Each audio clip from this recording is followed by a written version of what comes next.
said that it was God who gave you Canaan.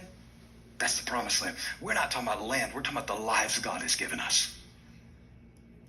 The lives. You are living in what God has given you. That's the difference between me and the person who says, I'm a self-made man. I don't claim that. Everything I have got is the result of something God gave me. Everything. Everything.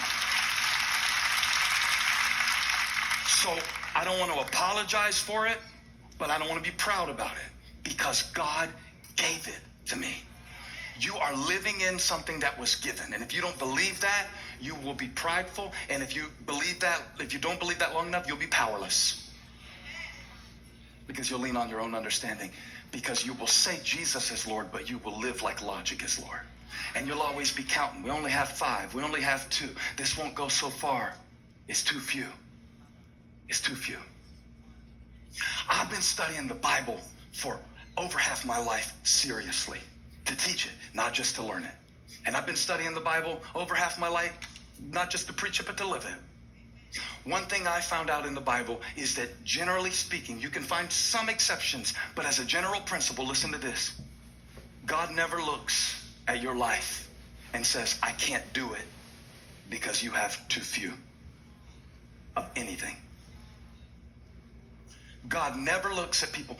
He never, I can't find in the Bible very many times. There are a few.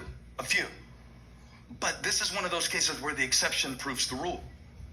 That mostly the Bible is about a 75-year-old man named Abraham who became a great nation. When you're 75, you only have a few years left. When you're, I could go on and on with this, y'all. When you're making a plan to save the world and you start at 30 and you're going to the cross, why didn't Jesus die at age 75? Why did he do everything that he was sent to do in 3 years? Even better, why didn't he run a big campaign so he could get a big number of disciples so he could have a lot of followers? If he's leaving, why did he spend so much time with 12 men and one of them was Judas? Why did he do it in 3 years with 12 men and change the world? Maybe he wanted to set the model so you could see what he can do through a few. Because he knew, listen, he knew that you would be in this situation in life and you'd be saying, I don't have enough. I don't know enough. I don't have enough. I don't have enough time. I don't have enough talent. I don't have a big enough team. That song, I got a really big team. I didn't make that song. I have a really small team. In fact, some of you are here today being like, I have nobody. And that's not true. But the enemy always seeks to diminish what you've been given. That's his strategy over and over. And how many times will he do it? As many times as you'll believe it. He'll take what you have given and diminish it and shrink it and diminish it and shrink it until you can't focus on it, until all you see in your life is what others carry. Until all you see in your life is the things you don't have, until you forget the few that you do. I want to preach to you today about the few that you do have. If that's finances, I'm talking about the few dollars you have. If that's years that you have with your kids left in the house, I want to speak about the few that you do have. If that's friends that you have who really love you, really believe in you, I want to talk about the few that you do have. If that's the things that you're good at versus the things that you're not, I want to talk about the few that you do have. That's why God used David. He knew what to do with the few. Do you? Or are you always waiting for something else? More. God, give me more wisdom. And sometimes God says, the problem is not that you have too few. You got too much.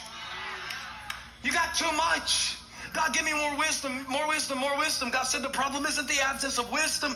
The problem is that you have too many opinions. Sometimes you have too much information. God, I just need to know more than I can do it. No, you don't need to know more. I had somebody leave at church one time. They said, I knew all that today before I came. Some of y'all are here like, I knew all about the Ark of the Covenant. You didn't even get to the good part about the tabernacle that they made for it. That was awesome. You can talk about Obed-Edom, where he got Obed-Edom, seen the blessing brought back down. You can talk about that. That was good. I knew all that. You knew it already, but do you do it already? It's what you do with the few. I learned this over and over and over and over again, that sometimes I had more faith with a few than I have with more. What's that about? As few went to many, faith went from big to little. What's that about? Because I start dependent on the cart. I think I need more. So, I'm just challenging you this week to take what David said to your own heart when he said that God gave it to them. Look at verse 19 again. I gave them so many scriptures today. Yo, my fear in preaching is running out of stuff.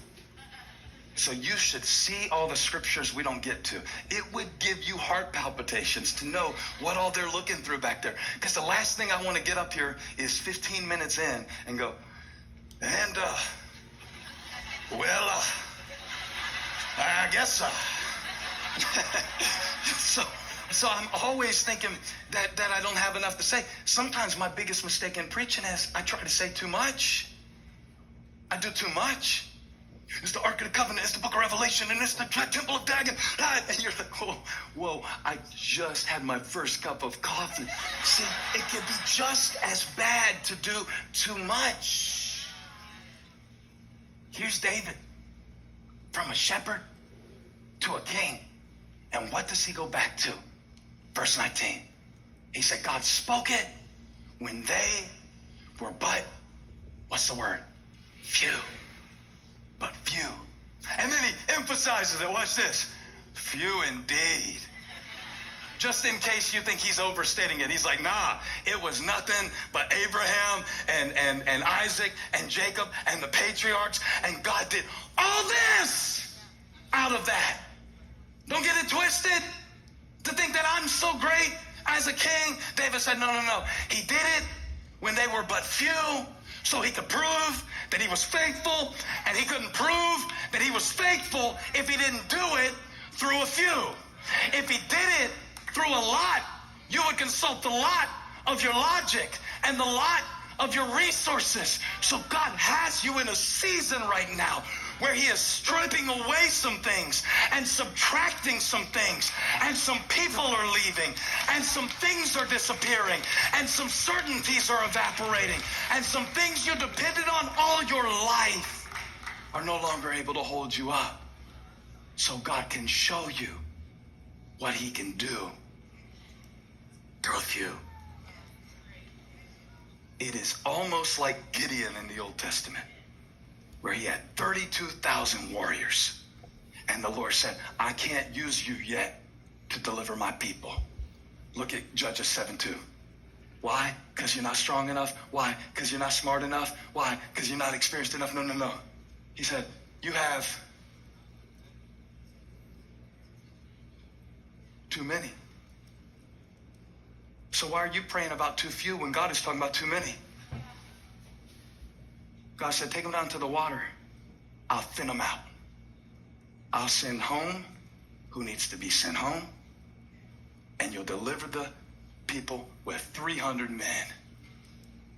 I'm not good at math, but that's backwards. I went from 32,000 to 300, and it feels bad to go backwards. And you've been going backwards. And you've been feeling bad about it. But praise the Lord. Because praise paves a way for the provision of God to be revealed in your life through the few. Through the few. Say it. Through the few. Through the few. I don't have that much. You don't need that much. You don't need what you think you need. I promise you, you don't need what you think you need to do what God has called you to do. Because if you needed what you think you need to do what God had called you to do, and he's the one who called you to do it, he would have given you what you think you need to do what he's called you to do, because he's the one who called you to do it. He doesn't promise stuff that he doesn't provide for. Oh, if I was more even-tempered. No. You need a little bit of that. All right? We're going to subdue it and submit it, and we're going to train it to the Holy Spirit. But you need some of that. You're going to get some self-control, but you need some of that. Oh, if I could do this, if I could do that, if I could be more like this. I went to, when I first went to Shelby, I went to a music director. This guy was a legend. He was the best musician that at that point in my life I had ever met. He played in studios. He played on people's albums. And here I was asking him to come be my keyboard player at a church of just a few hundred people, just a few hundred. Everybody around me told him he won't do it. He doesn't need to be on some church band. He won't play on a church stage. I said, well, let me just go talk to him. And I said, I know that you probably won't do it. You know, by the way, you'll never get a date if you come up with this kind of confidence. I'm like, I know you probably don't want to do it. But before I finished, he said, yeah, I'll do it. I said, I can only pay you this much. And it was just a few. I was going to pay him for a week what he could get in an hour. He said, I'll do it. I've been praying about that. I said, oh, okay. So start doing it. Every week, I'd go over to his house, and it was such a trip, y'all, because I would teach him the songs. Now, let me explain to you. I don't have much musical training. Just the chords I learned on my guitar when I was a boy. And that's it. Now, I know those 4 chords really well. But I learned to play guitar off Green Day. Huh? Not Bach. Hootie and the Blowfish. That's how I learned to play guitar. But I know what I know. So I'd go over to his house. He had a little studio in his house. And I would sit down with him. His name was Richard. Still is Richard. But I'd sit down with Richard and I'd take the little chord charts over. I said, let's go over these songs for the week. Not because he needed to learn them, just we were getting it all charted out and he would chart it for me and everything. I would always apologize to him. I always felt bad because he's such a great musician. I mean, he knows jazz, he knows rock, he knows country. He can play anything by ear or by sight. And here I am with a G and a C and a D and an A, and that's the whole song. And I say, I'm so sorry, Richard. I know this is so simple. This is so stupid. Me sitting here, a great musician like you. I don't even know all the chords that you know. And one day he stopped me. He said, Stephen, stop thinking. Everybody I impersonate has a country accent, right? Stephen. He said, you don't need to know more chords. You know the right 4. And then he gave me a tutorial. He started playing songs with the 4 chords that I used over and over again. And he showed me at least 20 songs that used those 4 chords only. And every time he would do it, it would drive the message home a little bit more. You only need 4. You only need 4. Then he'd play it again. It was just a 1, 5, 6, 4. That's the notation, the Nashville number system, right? It's the 1, the 5, the 6, and the 4. And he showed me with those 4 chords, you can write a number 1 hit. It's not how many chords you know. It's how you use the ones you know.